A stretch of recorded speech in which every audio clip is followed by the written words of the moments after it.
আসসালামু আলাইকুম। আজকে বেশ কিছু মাছ আছে,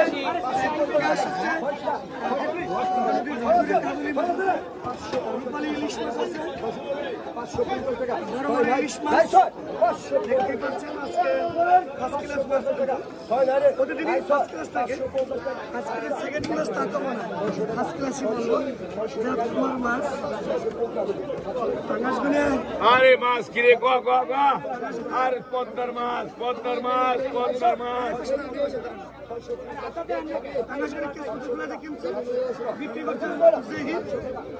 কাজুলি মাছ আনকারগুলার মাছ কাজুলি আনকার খোলাতে কিনছি। ইলিশ মাছ কিনছি হালিম ঠাকুরের খোলা থেকে। আপনারা কিন্তু জনগণের সাথে যোগাযোগ করবেন, দেশ ও দেশের বাইরে। দৌলতদিয়ার পদ্মা নদীর মাছ নিয়ে যাবেন দৌলতদিয়া থেকে। বলেন আপনার